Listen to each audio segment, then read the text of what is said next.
Welcome to the Folio Sightlines blog. I'm Greg Vigras, President of Folio Institutional, and I'm delighted today to be joined by Tim Welsh, President and founder of Nexus Strategy. Nexus Strategy is a leading consulting firm to the wealth management industry. Prior to founding Nexus Strategy, Tim was Director of Business Consulting Services for Schwab Advisor Services, where he led the development and marketing of practice management resources for independent advisors. While at Schwab, Tim also held senior roles in strategy, marketing, advertising, PR, and industry content development. Hi, Tim, and thanks for joining me today. Great. Thanks for having me on the podcast, Greg. Look forward to it. Tim, you work with tech firms and large wealth management enterprises that are selling to the registered investment advisor channel. What, in your opinion, was the megatrend of 2017 that most impacted your clients? You know, I think when you take a step back and you look at what we call sort of the consumer-facing impact of technology in a business-to-business setting, you know, really it goes back to the ability on your phone to get it now at the swipe of the finger. We've all become accustomed to that. So it's interesting to see that it's been a slower pace of adoption on the business-to-business side. So a lot of the technology firms that we work with, a lot of the institutions, advisors themselves are looking to really kind of catch up to how consumers like to consume information, how they like to interact with their service providers, how they really want to become much more in real time, sort of like the Amazonification of everything. We've seen it happen, and now it's coming into wealth management on the business side, which is a tremendous development. Everyone, I think, is very excited about it. So the challenge then becomes for firms, how do you then upgrade your client experience technology, both on the advisor front as well as on the provider front? You know, we're starting to see a lot of the impacts from that client experience that the robos have brought to the space. Not so much the automated investing. I think that's going to become a commodity and everyone's going to have that. They made some nice inroads, but really where they pioneered and opened up some eyeballs, I think, is around how the process of doing financial planning, the process of being invested in the markets, you know, really is a kind of an antiquated one when you look at it. So I think 2017 really was the year where that became front and center. The investments are being made. You're seeing a lot of the strategic alignment of the various platforms coming together.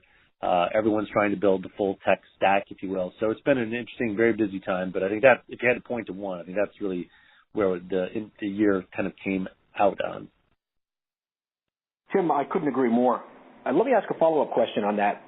With the idea of going digital or simply embracing the power of technology, at a firm it's an important movement for all.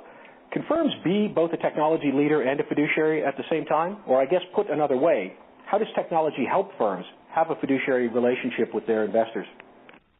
Yeah, that's a fabulous question, and it really gets to the heart of the matter that if you are in a position of a fiduciary as an advisor and you're working with your clients, it's almost incumbent upon you to have the latest and greatest, to be able to show your client's wealth situation, the impacts of the various market movements or your recommendations. I think you are in that position. So, in fact, the good news is technology can actually help enhance your position.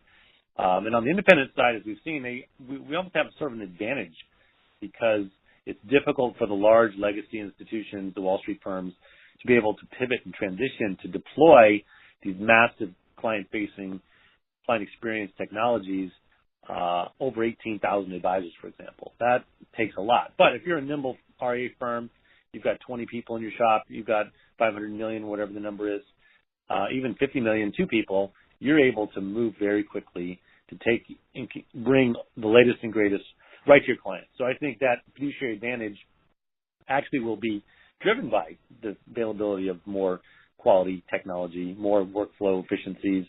Obviously, cost is going to come as a factor.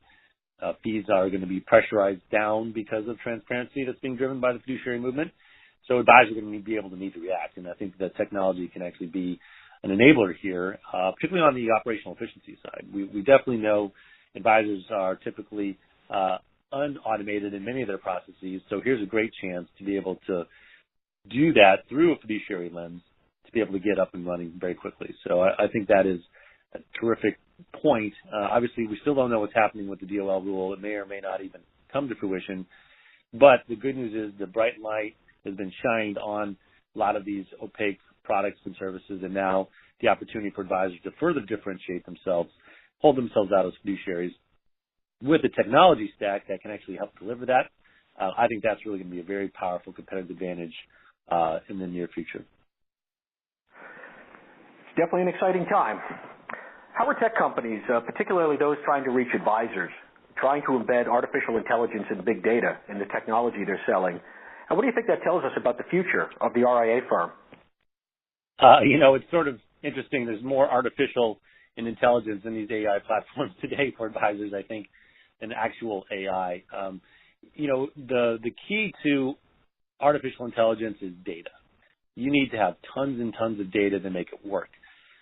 For the typical RIA firm with 100 clients, there's just not that much data for you to be able to do some data mining. Obviously you can use a CRM perhaps to kind of comb through your client accounts, be able to understand through some AI features in CRM about maybe a lifestyle change that's happening, or if they posted on Facebook that they're going to the wedding of their children or a new baby was born. Obviously those trigger some planning recommendations. And if you have access to that information, you can be proactive. So really it's the AI movement, and I think it was very clear in some recent conferences where the executives were talking about saying that actually the incumbents, the large firms who have this data advantage, those are the ones who can use AI to their advantage through machine learning, through rules-based processes to be able to predict more accurately what's happening with their clients, to be able to see, for example, through maybe a bank, through a weekly deposit of their paycheck. If it used to come from one company for 6 years and all of a sudden it starts coming from another company, you could infer, well, that person just changed jobs. So there's a 401k rollover, so let's send them a message saying, hey, why don't you roll that over? That's where the big data really comes into play, more again on the incumbent side, because AI needs data, tons of it, to make it go. So obviously we're still in the early innings of this sort of machine learning, artificial intelligence. We know Watson's out there from IBM and starting to be deployed. But for the average advisor, I think, they have such a smaller base from where they're operating that they probably know all this stuff just through relationships. But I think having a process that's embedded using these predictive analytics can only help them be more efficient. And as they grow, maybe they can get to that big data size where it makes sense. But I think there's been a little bit more hype than actual reality so far with the AI in the wealth management space. Fair point, I think. Tim, you were recently quoted in Barron's in response to BlackRock's new digital wealth group that this is a wake-up call for all industry players. Can you elaborate on that?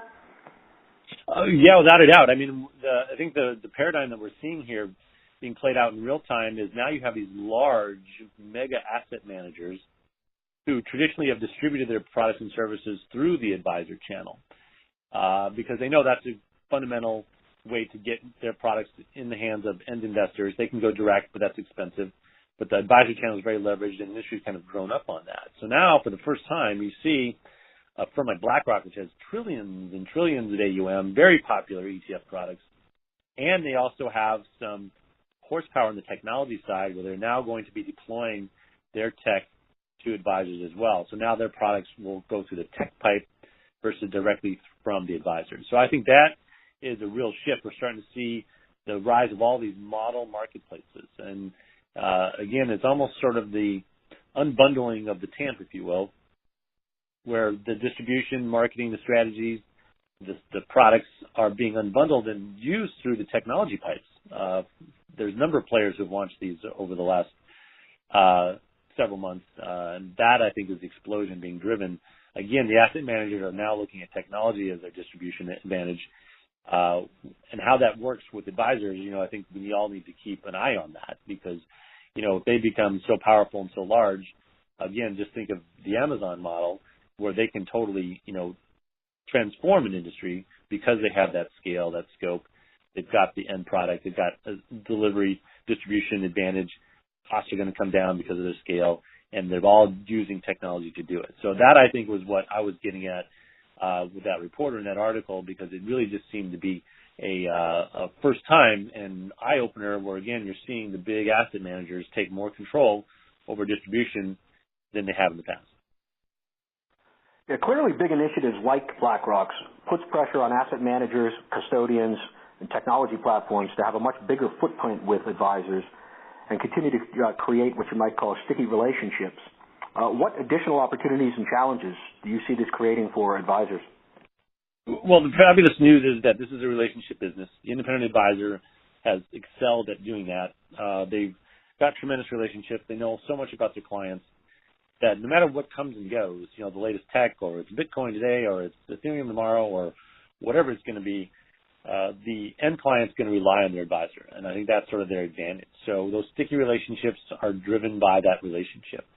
Now, on the other hand, there is another demographic out there, the younger millennials and others, that may or may not have that loyalty to a person. They grew up in an era where they had the phone when they were 10 years old and they had the internet, and they're less loyal. So that demographic, I think, will serve as a challenge, where I think the switching costs for folks will be so less frictional that it's not that hard to move advisors. Right now, as we know, to repay for accounts, move assets, you almost have to wait for your advisor to go on vacation because you don't want to offend him or her to do that.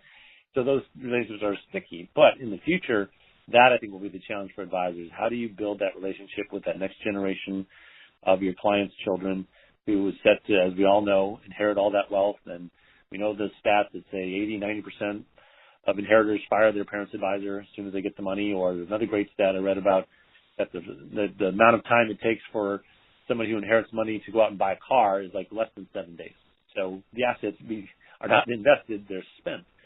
And then all of a sudden you see those relationships you've had for years kind of disintegrate because the money flows to multiple spots. So that, I think, is a challenge. I don't think advisors are that well prepared for those opportunities. Again, we think technology can help, obviously, with client portals and account aggregation and wealth views, so you can start to educate the kids of the baby boomers who are going to inherit the wealth and also move into their prime earning years. How's that going to happen? So that clearly is a very interesting dynamic going forward. Again, the big players, the asset managers, the custodians, the discount brokers, the wirehouse firms, again, the incumbents are now going to benefit from all that data, and they'll be able to leverage their platforms, their technology, to put it on the phone, to get it in front of those folks, and all of a sudden the ability to just delete the app on your phone is so easy to do. There is no sticky relationships anymore. So I think that's where we're heading, and I think those are the two pros and cons of, again, relationships matter, yet technology makes loyalty tougher down the road. So very interesting time in the space. Tim, like my colleagues and I, you see a lot of new product launches, new partnership announcements. What does it take these days to create a truly differentiated product or relationship? Well, jokingly, I would say hire the best consultant. But actually, that is a real challenge. I mean, it's becoming very crowded. Brands do matter. That's why we talk about BlackRock having a brand. We talk about Amazon, Apple, Facebook. They have brands. And so when they start someday perhaps offering platforms and services and products to investors, they may just well go ahead and do that. So brands matter a lot. And if you're a new platform coming into the space looking to get some attention, what we recommend is really finding that operational efficiency, finding that practice management angle on what your thing does. Does it help the advisor run a better business? Does it help them grow faster? Does it help them increase their business value? Does it help them attract new investors? What is it solving? Not so much on the client side, but also really what's it solving for the advisor? Clearly, the commoditization of many platforms is out there.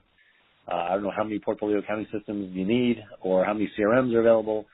So it's really the ability to tie that new service, that new product, new platform, that new innovation into that practice management message. I think that is really key and critical. And again, the fabulous news is the success of the independent RIA space is driving this investment. Everybody wants a piece of it. The folks in New York, the Wall Street firms, the PE companies, the venture capitalists, they call us and say, hey, we know wealth management moved, left the big institutions, but we're just not sure where it went. And they're still not aware of the independent space. But that obviously is changing rapidly as more and more folks see the independent space as a viable opportunity to work with the company versus what they have done in the past because of the legacy issues of the industry. So very interesting time. The number and the flavor and the compartmentalization of the various categories and applications that are out there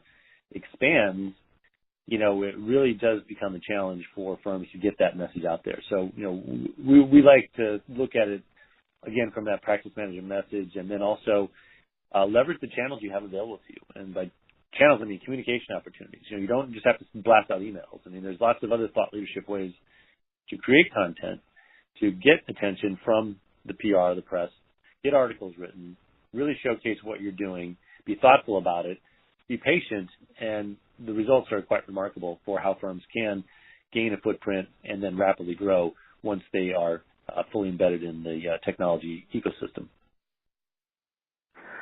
Tim, this has been a great conversation.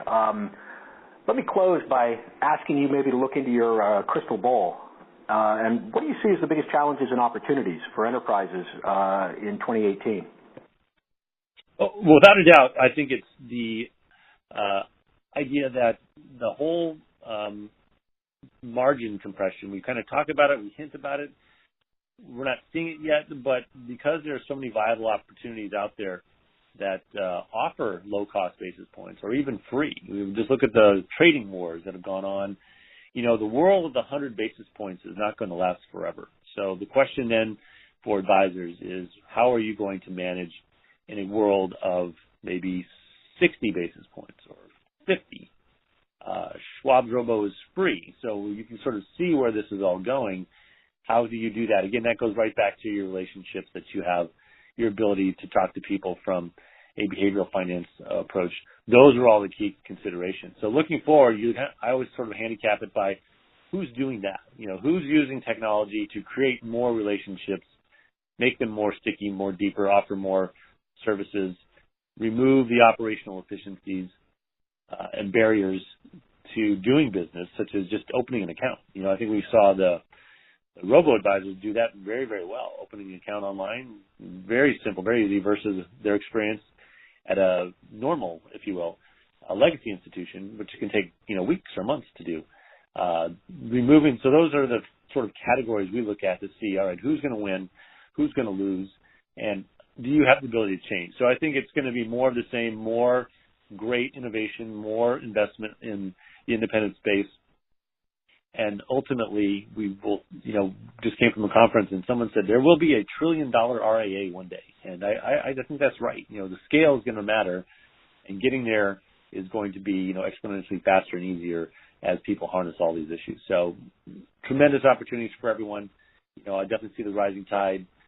We talk to a lot of the executives around the country, and what they say is that, there is a misalignment of supply and demand. We have more demand and less supply of advisors. So we're definitely in a good spot, but those things tend to work themselves out over time.